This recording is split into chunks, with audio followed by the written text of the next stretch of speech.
প্রথম দিকের মানুষেরা, বিশেষত প্রত্নপ্রস্তর যুগের মানুষেরা তাদের শিকার ও সংগ্রহের জীবনে তেমন কোনো আশ্রয়স্থল তৈরি করেনি। খুব স্বল্প পরিসরে মাথা গোঁজার ঠাঁই হিসেবে যেটুকু আশ্রয়ের সাহায্য তারা নিয়েছিল তা ছিল প্রকৃতপক্ষে বৃষ্টি ও ঠান্ডা থেকে বাঁচার জন্য। যেসব গুহাগুলোতে তারা আশ্রয় নিয়েছিল সেগুলোর খুব কম সংখ্যকের সামনেই তারা রাতের বেলা বা অন্য কোনো সময়ে আবরণ, বেড়া বা দরজা বসাতো, অর্থাৎ সব সময়ে তা প্রাকৃতিক অবস্থায় পাওয়ার মতোই খোলা থাকতো। আগুনের আবিষ্কারের পর বেশিরভাগ ক্ষেত্রেই গুহার মুখের সামনে সার্বক্ষণিক আগুনের ব্যবস্থা করা হতো, যা আসলে একদিকে বন্যপ্রাণীর আক্রমণ থেকে বাঁচাতো এবং অন্যদিকে প্রচণ্ড ঠান্ডা থেকে গুহার পরিবেশ গরম রাখত।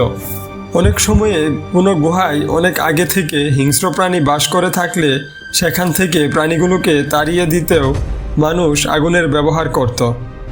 বাস্তবিক অর্থে সর্বশেষ বরফ যুগের সময়টাতে ভয়াবহ ঠান্ডা আর প্রচণ্ড রকমের রুক্ষ আবহাওয়ার কারণে যে অনিরাপদ জীবন ছিল তা থেকে বাঁচার জন্য পাহাড়ের গুহাগুলোর চেয়ে নিরাপদ ও আরামদায়ক অন্য কোনো স্থান আর ছিল না। বিস্ময়কর হলেও সত্য যে ওই রকম ভয়াবহ অবস্থাতেও গুহাগুলোকে আদি মানুষেরা স্থায়ী আবাস হিসেবে না নিয়ে বরং সাময়িকভাবে বা বছরের একটি নির্দিষ্ট সময়কালীন ঋতুভিত্তিক অস্থায়ী আবাস হিসেবে বেছে নিতে বাধ্য হয়েছিল।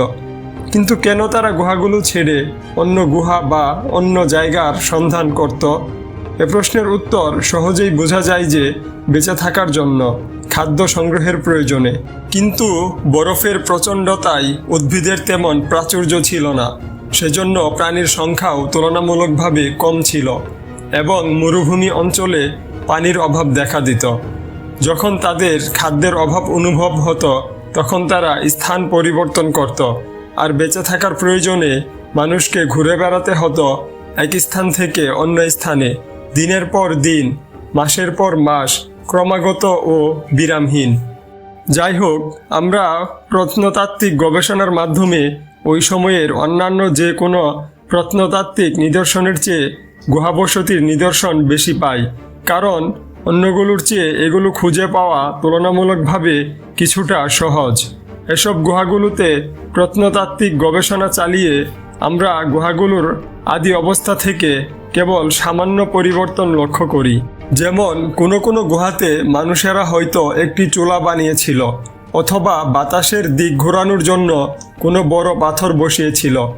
এসব গুহায় প্রাপ্ত নিদর্শনগুলোর মধ্যে আমরা সাধারণত বসবাসকারী প্রাগৈতিহাসিক মানুষের উচ্ছিষ্ট খাবারের সংরক্ষণকৃত নমুনা, ফেলে রাখা বিভিন্ন ভূতা ও অকেজো হাতিয়ারসমূহ, চকমকি পাথরের বিভিন্ন কাঁচামাল ও গুহায় বসে এগুলো থেকে হাতিয়ার তৈরির সময়কার উচ্ছিষ্ট বিভিন্ন প্রাণীর হাড়গোড় অথবা হাড়গোড় থেকে হাতিয়ার বানানোর সময়কার বিভিন্ন উচ্ছিষ্ট প্রভৃতি পাই।